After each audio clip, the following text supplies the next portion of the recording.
Good evening, everybody, and welcome to Todd Klindt's SharePoint Netcast, lucky number 209, recorded live on Monday, August 4th, 2014. I am your host and recent inductee to the Green Bay Packers Hall of Fame, Todd Klindt. And before I was a Hall of Fame, in the Packer Hall of Fame, I was a racker, and I worked for the fine folks at Rackspace.com. So go ahead and go out to SharePoint.Rackspace.com if you've got questions about what Rackspace can do for you, for SharePoint, or really for anything. For Link, we do Link now. We do Exchange. We do all kinds of stuff. We host Windows servers and SQL servers. And I think we even have BAS, B-A-A-S, or B-A-S-A-A-S, Bob as a service. I think we've got that too. So pretty much for all of your hosting or cloud needs or all that kind of crazy stuff, you can go out to SharePoint.Rackspace.com or just www.Rackspace.com. Lots of great stuff in there. And there's an Easter egg hidden on one of the pages. I'm not going to tell you where, but if you find the right Easter egg, there's a picture of me in my Rackspace Speedo. So you're going to want to go check that out. That's at Rackspace.com. All right, for the production notes this week, they were a little behind because I was gone for a couple of weeks, and then Shane did the Netcast, and I put it all together when I got back, and then I kind of staggered last week. So last week got out this weekend sometime, and so that should be out. The RSS feed should be updated. All that good business. 2008 should be out there for your listening and viewing pleasure. And I will try to get this one out early because I'm going to be gone next week, but we will talk about that later. Heck, we'll talk about it now. I'm going to be gone next week, and so Shane has graciously agreed to be the SharePoint court jester and do this Netcast next week. So Netcast 210 will be out of Shane's basement or wherever he can get things to work this time. He tells me that you guys like to make fun of him because he screws up so much when he does this Netcast. And I said that I encourage that. There's an incentive program in place for the Netcast hooligan that can make Shane cry first. And that's how it is. Now, it is fun because for many years, Shane has mocked me because I whine about the problems that I have. Like before I went on the air tonight, my recording software just blew up and I had to pull the power on my box. He thought I was making all that up. He thought I was kind of a whiner. And then I put it all in his lap, and you nearly get the guy to burst into tears. So, but next week, Netcast number 210 will be hosted by Shane while I am taking another vacation week. I may be able to get him, oh my goodness, get him, get in the chat room when I do that when I'm gone, because I'll be around. I just won't be here, so that'll be good stuff. But that'll be next week. Go easy on him. All that. All right, so we will start with the topics. We've got a bunch of great topics tonight. And the first one I wanted to start off with was one that's not really technical or SharePoint or anything like that, but it's a video that I saw last week called Luck versus Hard Work. And it was done by one of my favorite comedians, Adam Carolla, and he did it for a YouTube channel, Prager University. And that's a YouTube channel that Dennis Prager put together. Now, if you're watching this live, for goodness sakes, don't click it now and watch it because he's way funnier than I am, and then you'll just not turn back to this. But if you're listening to this on your computer, go ahead and pause it. I don't mind. I'll wait for you and go out and watch Adam Carolla's video. But I really liked it because it echoed things that I've thought about luck and all that stuff as people have talked about that. Now, you guys that have been following the Netcast for a while know that I'm very charitable. It's all that, I give to charities every year. We have the charity drive for my birthday every year. Being charitable and helping out people who are down on their luck is something that's very important to me, and it's something that I feel very deeply. So it's not one of those things. But I really like some of the things that Adam said in that video about luck versus hard work. And one of them was that you should assume that you are unlucky, that we're all unlucky. And one of the examples that he gives is if you're applying for a job and there are two resumes sitting on somebody's desk, yours and some other Yahoo who has exactly the same qualifications, assume that you have bad luck, assume that you are unlucky, and that every time that they're going to pick the other guy's resume, every single time, because you have rotten luck. And because you have rotten luck, you should try harder, because that's what's going to differentiate you. So if you're going to lose that coin flip every single time to the guy that's got the same resume as you, then you need to make your resume twice as good so that you're not competing against that guy, so that you win that coin flip. So there's that. And the other thing that he talks about is people saying, oh, you were lucky because Jimmy Kimmel made your career. And he's like, yeah, but that wasn't luck. That was me chasing Jimmy Kimmel down. That was me, working on my craft for years and chasing Jimmy Kimmel down and then making that all work when I finally met Jimmy Kimmel. It's not luck. It's hard work.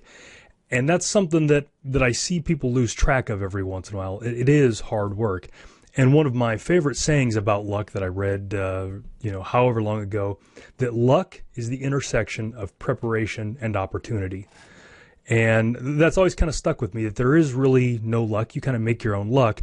And luck is when opportunities present themselves. All the hard work that you've done gives you the opportunity, it gives you the ability to seize that opportunity. And I really like that. And so I kind of liked his talk about that.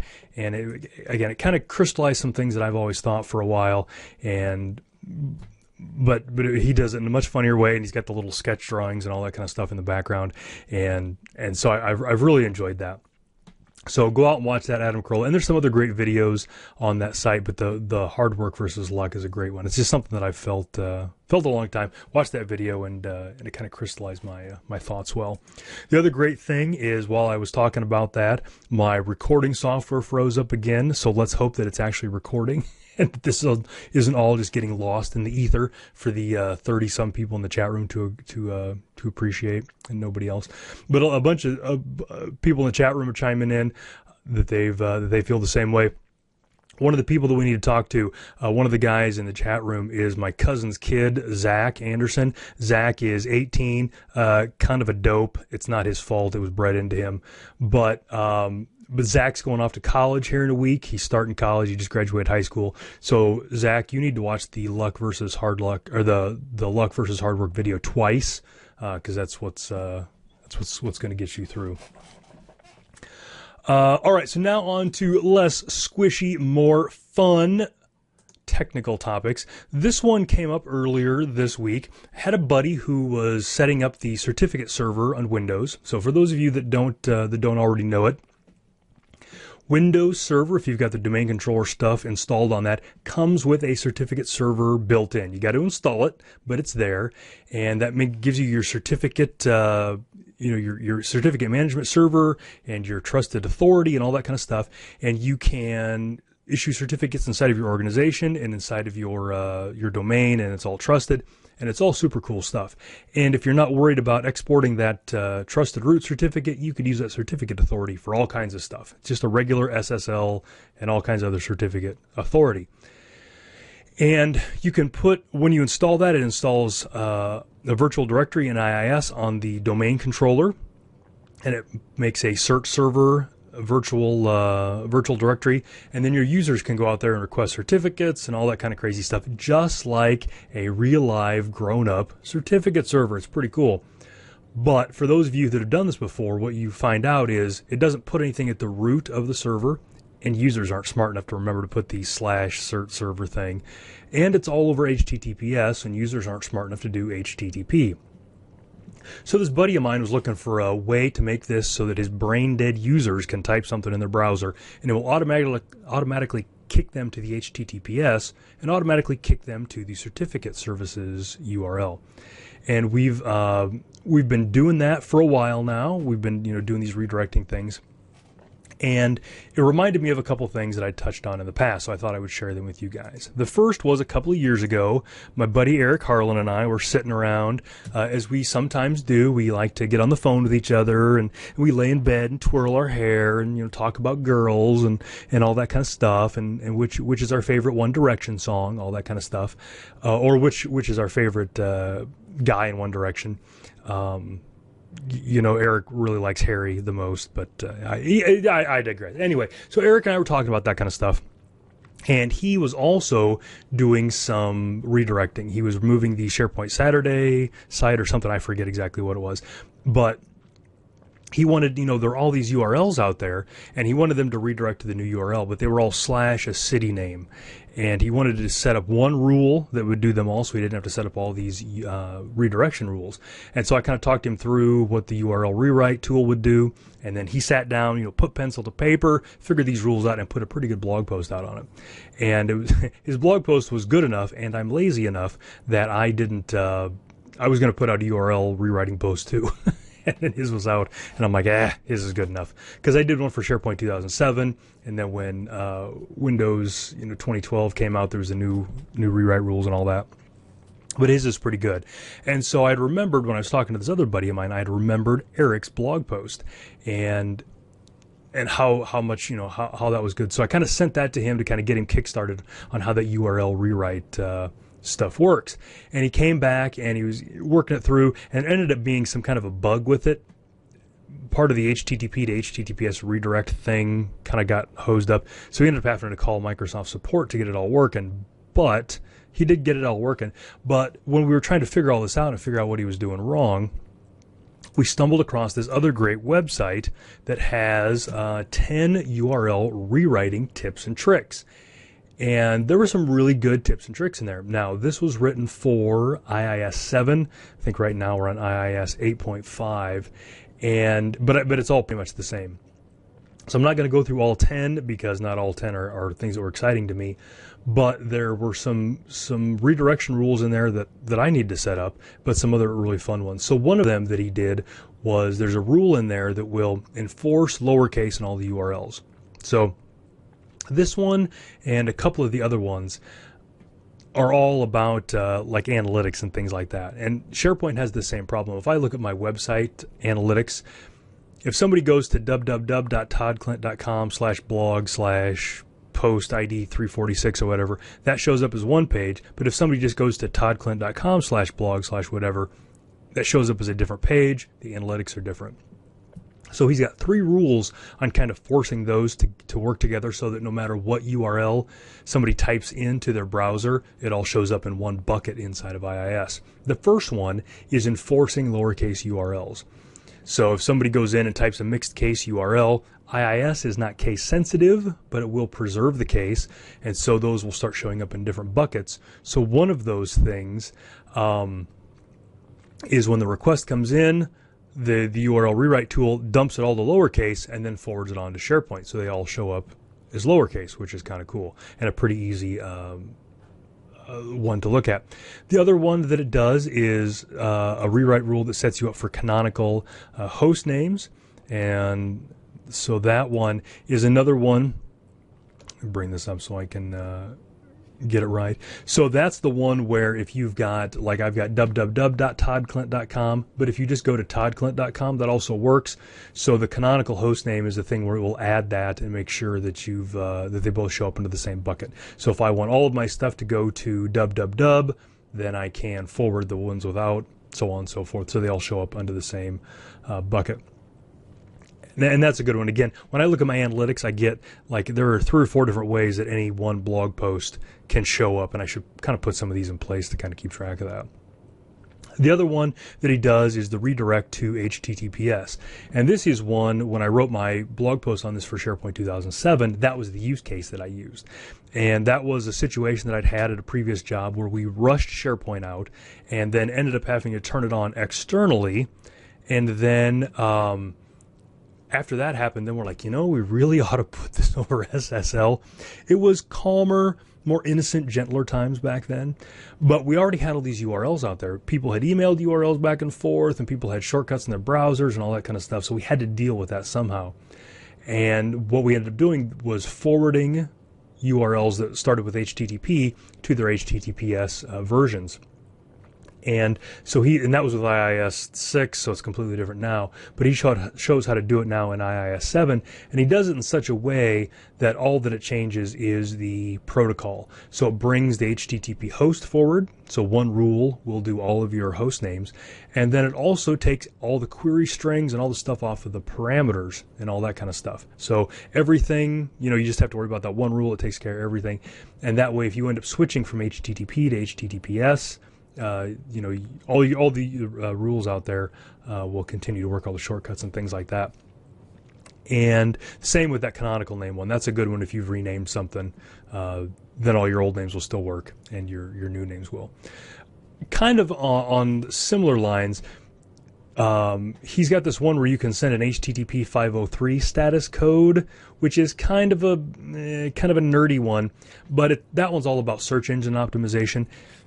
And if you're doing some maintenance on part of your site, at the time search engines come through, you can control how IIS handles that so that the search engine knows to come back later, that the site's not offline, that it's just, under maintenance and all that. So that's kind of a fun one. And my final one that I want to talk to you guys about is the prevent image hot linking. And this is one, those of you that have been around me before have heard this story a number of times about when I had image hot linking. But I'll go ahead and tell it again. Way back in the day, this was my SharePoint 2007 days, I think. I had an issue where I had insomnia, and I was looking through my IIS logs and found out that I had a huge number of requests coming from MySpace. Now, clearly, I have universal appeal. Young and old alike love my blog. Man, woman, child, dog, cat, everybody. One thing they can all agree upon is how great my blog is. But I thought it was kind of odd that I was so popular on MySpace. MySpace didn't really seem like the kind of place that I don't have a MySpace page. I've never had a MySpace page. It seemed kind of odd. So what I found out was that there are a bunch of folks on MySpace who had gotten pictures of my car, my Trans Am, specifically pictures of the hood, the bird on the hood, and they were using it as like the background for their MySpace pages. So when all their dumb little friends would go to MySpace, they would see this turkey's MySpace page, but then it would be pulling the image for the background off of my web server. Now, when this happened, again, I had insomnia. It was like 2 or 3 in the morning when this happened the first time, and I was probably not of sound mind. And we all know what happens when somebody hot links an image. What you do is you replace it with something incredibly obscene and offensive. I mean, just the worst of the worst. That is exactly how everybody agrees that you should handle that. And so I was ready to go, and I was scouring the internet looking for some images that would be incredibly offensive to these fine, upstanding gentlemen who were stealing my images. But then I remembered that this was also a professional blog. And again, for me to do this back in the day, I had to replace the image because there wasn't any of these fancy rules that I'm going to talk about in place. And what I ended up getting was a picture of a guy who had passed out at a party, and he was wearing nothing but white boxers, and he'd had an accident in the back of his boxers. And so his nice white boxers were full. We'll leave it at that. This is a family show. You guys might have kids in the car with you. I don't want to offend anybody. And then so there's a picture of the guy pooping himself, and then I put something clever and witty like, "This is what happens when you steal bandwidth from toddklindt.com." Something like that. Replaced the image that they were hot linking with that, and then went through and refreshed all the MySpace pages and laughed and cried and laughed some more. So now we had these MySpace pages for this dude, named Bruno, who's 16, and he likes muscle cars and weightlifting and calling women bad names. And then the background of his MySpace page is a picture of a dude pooping himself. And then one of them was on a website called Vampire Freaks, and this was a blog about vampires, and it had like animated GIFs that were candles going and wax melting and all that kind of stuff. And the background, a picture of a dude pooping himself. It was just comedy gold. It was the funniest thing I had ever done in my entire life. Might still be that. but then what happened was, I had to replace that image because it was an image of my car and I wanted people to see pictures of my car. So then the search engines would pick that up and then people would start using that new image. I do have some of those images out on my website now. Lori, grab that URL and throw it in the chat room because there's some funny stuff. Because I had to do this a couple of times to keep up with them. And so the subsequent times when that happened, I didn't forget. I wasn't, suffering from insomnia, and I didn't forget to take screenshots. So I do have some before and after pictures. It was good times. But that was back in the dark ages. We had to do SharePoint by candlelight, and write it with coal on shovels, things like that. But now with IIS 7 and 8, we can selectively prevent image hot linking. So we can say if the referrer is not like my blog or something like that, then link to some offensive material. But if it is a link to my blog, if it's one of my blog posts that's pulling the images in, then show the real image. So that's really been nice. But all these tips and 5 others are at this website. It's Ruslany, RUSLANY.net, and he is a pretty well-known guy on IIS.net. He's a pretty prolific poster there. But some of these things you can use with SharePoint, some you can't. When you're doing any kind of URL read writing with SharePoint, be very careful. A bunch of that stuff is not supported directly inside of SharePoint, so do your research and know what you're doing. But there are some good tools in there. All right, so the next thing that I wanted to talk about, I got a couple of tips here that are related. A couple of weeks ago, we've talked about this. I was in Australia and New Zealand for the Share the Point conference, and I sat in on Ian Morish's session in New Zealand. And Ian's a friend of mine, SharePoint guy from way back in the day, way back when I was getting started with SharePoint. I mean, literally 11, 12 years ago. Ian had a great blog out there. He also had a list of all the public sites that were using SharePoint, and it was like wssdemo.com or something. Ian's been around a long time. One of the the godfathers of the SharePoint community. And he was doing a session in New Zealand on how to set up New Zealand-sized SharePoint farms, which I thought was nice because with SharePoint 2013, we have these idea of farms that are lots and lots of servers and all that kind of stuff. And Ian's whole session was how to set up a SharePoint farm on as few machines as possible, because like New Zealand, you may not need a big farm. New Zealand's small. You want to have a small SharePoint farm. So he had a bunch of great tips in there, and I don't want to go through all of them, but one of them that he talked about was kind of throttling back search, because as we all know, the crawl and the content processing components of search are really ravenous and just chew through machines and just spit up resources and chew them up and spit them out. And if you don't have a lot of machines and you can't dedicate one to search, then you need to be careful about that, because there's going to be collateral damage. So one of the things that he does is he goes through and he sets a property on the content crawler that basically limits how many threads that crawler can use. And you want to get the search service application, and it's got a property bag, and the property that you want to set is number of CSS feeders per CPU for regular crawl. Did you get all that? Did you write that down? Repeat that back to me. Yep, that's pretty close. Now, what's really stinks about this is that value has a default, and if you don't change it, it doesn't show up. So you have to set it. But I found a blog post by Matt King that's on TechNet, of course going to be linked in the notes right now, that show that you can set that and throttle it down. And so you can use that to kind of keep that thing under wraps so that search, when it's crawling, doesn't kill the box that it's on. So that's one good thing.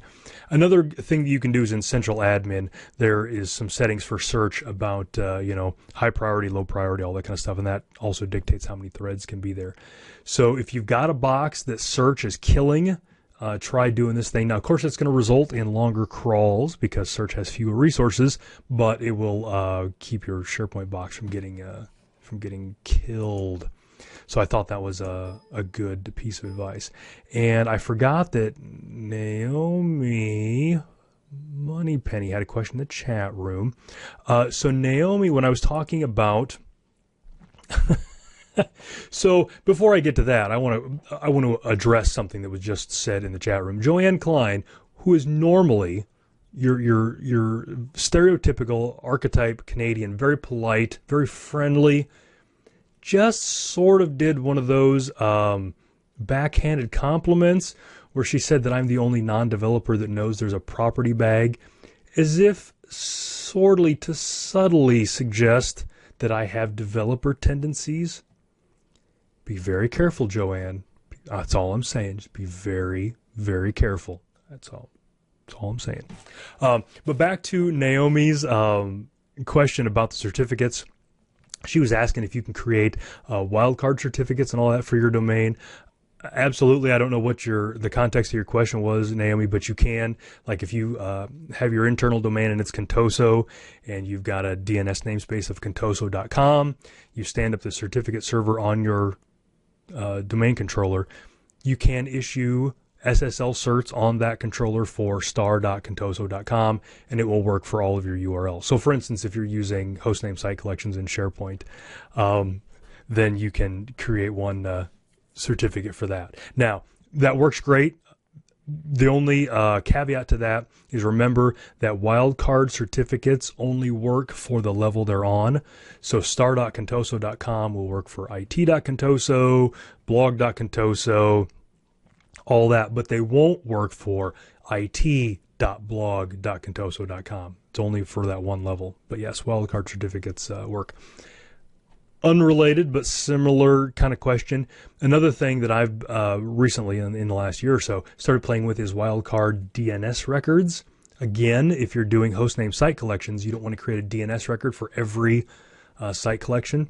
So you can create a wildcard DNS entry, and that way every hostname site collection, if it's not in DNS, it automatically gets forwarded to wherever your wildcard goes. So a wildcard DNS entry will match any DNS entry that doesn't already have an A record or a C record. So all of your existing records will continue to work. And if you add more records over time, the new ones that you add will continue to work. But then whatever, ones you don't have defined will go to this wildcard, and then you can send it to your hostname site collection web app. But good question on those, Naomi. And if that didn't answer your question, let me know and I'll try to get it for the end of the show. So, but that was a nice thing for search, kind of to pare it down if you find it trying to take over your server. The other thing that I wanted to talk about was a blog post. Oh, and I don't have the URL. Where's that URL at? Phooey. I was moving some stuff around and I must have removed the link. So this was a blog post on a suggested change to search if you have a publicly facing SharePoint site, and that's kind of it. And you don't want your user information showing up. So I will find it. It was from, I think, Mavention, I think, if somebody can find it. I think I tweeted it earlier. This might be it. But the idea is, like, let's say you've got a blog, something like that, and you want to have search on there, but you don't want like your author names and that kind of stuff showing up on the internet. So if I write a document and I put it out on my blog and then somebody does a search for it on my blog, they're going to see, that I was the writer and all that kind of stuff. There might be security issues with that. You might not want that. So this blog post talks about, kind of what the problem is, the thing that I just pointed out, and then how to go into search and keep that from happening. And it's a good lesson on crawled properties and managed properties. So not only do you get some good functionality out of the end, by the end of it, you do a little bit of learning too. So the author, and I forget who the author is, Marnix, talks about kind of what you want to do. So what you want to do first is you want to go into the crawled properties, which are the pieces of metadata, the tags and stuff on your documents. And you want to remove the crawled properties that have the information that you don't want out. So things like author, last modified, things like that. So you want to go into search and you want to remove those crawled properties so that they are not indexed and part of the query stuff and all that. But you're only halfway done, because crawled properties turn into managed properties. And a managed property is one or more crawled properties and then the settings that go along with those crawled properties. So if you just remove the crawled properties, what you'll end up with is that you won't be able to search by things that were authored by me. But if they find something by another term, that was authored by me, when they see the search results, it will show that it was authored by me. So you have to go into the managed properties and remove those as well. And you remove both of those, do a full crawl, and then when people do searches, the results won't have a lot of private information in it. So that's a really good idea. Now, for me, I'm a one-man show here, and that's barely a one-man show, honestly. And so it's not a big deal. But if I had a lot of contributors and things like that, that would be something that I would want to be, aware of, so that I wasn't exposing people's names, information about them, things like that. Liam Cleary, does security talks about SharePoint, and that's one of the things that he likes to do, is find publicly facing websites that are running SharePoint and go into like their user lists and find internal names and email addresses and stuff like that of people that are exposed anonymously on the internet. So for me, again, it's not a big deal because I'm the only guy on my blog, but if you've got a publicly facing website, something to think about. All right, for our last few minutes, I wanted to talk about a fun thing that happened to me just today, and I think I talked about it a little bit last week, and that is that the Windows 8.1 Update 1 finally came out for my phone. It's very exciting. So I have two Windows 8.1 phones. I have my daily driver. I have my Lumia 920 from AT&T. And then I have a Lumia 520. This is my burner. I use this for all of my illicit things that I do, organizing my Kitten juggling ring, things like that. And so I've been running the developer preview. So if your carrier has not released Windows Phone 8.1 yet, and I don't think a lot of them have, you can sign up for the developer preview. It doesn't make you a developer. Don't listen to the things that the developer says.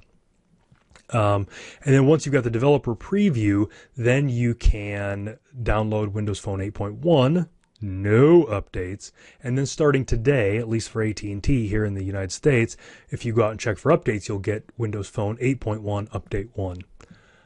Whew. Okay, so I got that this morning, had a pretty busy day, haven't got a chance to play with it a lot. But there are some cool new things that have been added. So kind of the first big one is the idea of folders. Yes, iPhone owners and Android owners, folders are not new. We know. Anyway, so we've got them for Windows Phone. Now, we had them before Nokia released a folders app that was kind of weak. Basically, what it did is it created a tile, and then when you click that tile, it opened up a program that had all the programs in it. It was kind of weak. But now, Windows Phone 8.1 has proper folders, and I don't know how well this will show up. I'll just assume that it shows up great. So I've got this. You can see in the middle, underneath my Trans Am there logo, is a folder, and that folder has all of my news websites in it. And if I click that folder, and I'm going to try to do this backwards, bloop, oh, that rocks. So the folder popped up on the bottom there, and it kind of kept me in my start screen. So that's kind of nice. And then if I click it again, bloop, it collapses, or if I click something else. So that is pretty handy. Now, that in and of itself is not super cool, right? It's minimally better than the Nokia one because it doesn't take you out of the start screen. But the other thing that's cool is it is a live tile, and it supports live tiles. So if I've got something in there, like I've got Slate is one of mine in there. So Slate, if you have just the Slate tile, it will rotate through headlines. Now, inside of that folder, it is also live. So when the Slate tile rolls through on that folder, it's live as well. So that's pretty cool. They've got a couple of things in there. So that is probably my favorite so far. Again, I just got it and I haven't had a chance to play with it a whole lot. I was talking to Lori Gowan about it today. Her favorite feature was apparently you can adjust the snooze on the alarms. I've not had the necessity to play with that, but that's been her favorite setting on it so far. But those are a couple of the new ones that are coming out. So if you've got the developer preview and you've got Windows Phone 8.1, go to Settings and then scroll almost all the way to the bottom and Phone Update, and you should get it. Now, this is my 520. This is kind of a weak little guy. It doesn't have a lot of oomph in it. It actually runs on Steam and tiers. I started this update right before I went on the air. I would know how long I've been on the air except my recorder locked up. But it's still downloading. My Lumia did not take very long, less than an hour probably. the 520 is taking a little more time. It's got a slower processor. It's got less RAM. It's got less storage, and it's just not as smart as its older brother. But if you've got it out there, it's good. Now, one of the things that I had a problem with, and I saw one other person tweet about this, I put the update on my 920, which normally sits on one of my chargers here on my desk. I'd taken it off to play with it, and put the update on. Again, it took an hour, hour and a half, and then my phone's battery was dead. D-E-D, dead. And I was like, oh my God, I normally charge it really well. And then I put it on my 520, and then my 520 was dead. And I'm like, oh my God, this new update kills batteries. I don't know if it's like a false warning for the battery or if the update process kills the battery. I put them both on chargers for another hour or so, and then took them off, and they were fine. So I guess I haven't patched that 520 yet, so it must not have been a problem. But my 920 did it, and then I saw one other person tweet about it. So if you put this patch on and your battery freaks out and you think it's got no battery, throw it on the charger. Don't freak out. Come back an hour, hour and a half, and see if it's doing better. But so there's that. A couple other things that this patch updates. And kind of the biggest one is better IE support. So IE in Windows 8 is pretty good. 8.1, sorry, pretty good. But some websites still don't give it the full thing. So they've changed the user agent string in IE so that it gets the full web page now. I read somewhere that it was actually giving the same agent string as iPhones do. So I don't know. Doug in the chat room is saying that he has that same battery problem. Doug, after I charged mine back up, it's been fine all day. I've not had any problem. Now, the person in the chat room said something about 9% per hour battery life or something like that. I'm not seeing that now. I've had no problem. So hopefully yours fixes up. But if you've got a Windows phone, if it's running 8.1, go out there, get that update. It's been pretty cool. And by all means, send me a tweet or something to let me know what you're thinking. And then there's a lot of great articles on WP Central. That's kind of where I get my information about that. So you can go out there and see what cool things are going on. Lewis in the chat room brings up an interesting thing. He said the battery drain is probably from the OS indexing or something. Yeah, there's a bunch of things that go on when that patch goes on. So I can see it killing the phone as the update runs and post-update things happen. But since the update's been on, I've not had any problems. So hope that's good. I think that's it for the tech stuff. We'll spend a couple of minutes here on shameless self-promotion. For those of you that are religious folks, I'd like to have you start praying now that recording window that froze up is actually still recording, so that I've got a good video from tonight. Go ahead and start that now. All right, so for shameless self-promotion, short lists, conference season's kind of winding down, and just a couple of things. So the first one is the middle of next month in September. I'm going to be at SP TechCon, and I'm doing a half-day session on Upgrade with Shane. Then we're doing a PowerShell session and just an admin tips and tricks, just all the crazy things we've figured out over the years. We're going to be doing those sessions. We'll have a Rackspace booth there. I'm sure that I'll be doing the Netcast there because I'm getting in on Monday. So we'll be doing something there for those of you that are going to be there. And of course, as is always the case, if you're at SP TechCon or any other conference anywhere, if you see me and you want to come up and say, hey, please do. Please come up, introduce yourself, shake my hand. I'm a really friendly guy. Love doing that. It's a good time. So by all means, if you're at SP TechCon and you see me wandering around aimlessly, looking confused, come up and say hello. I would love to talk to you about it. That's September 16th through the 19th. You can go to sptechcon.com and sign up for that. And I think there's a thing in there you can put my name in for the code or promotional code or something, and it gets you a back rub. I don't know what it is, but you can do that.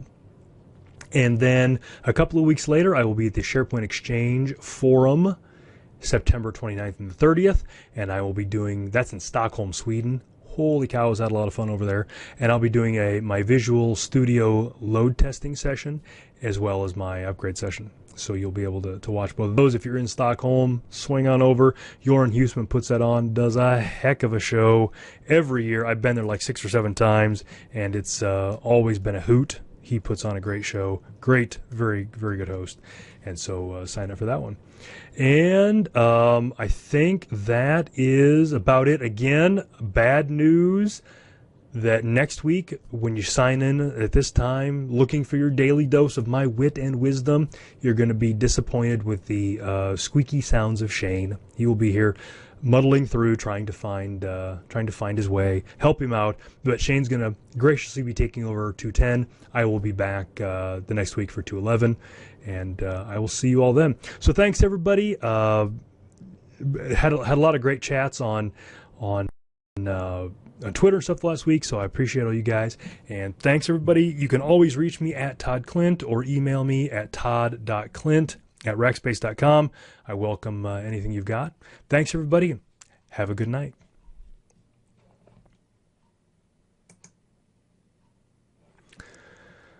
All right, let's see if that recorded it.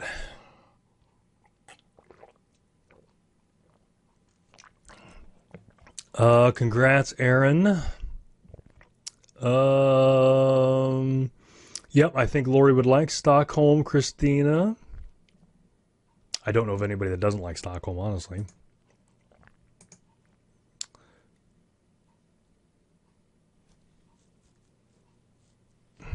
Thanks, Jeff. Hopefully that recording worked.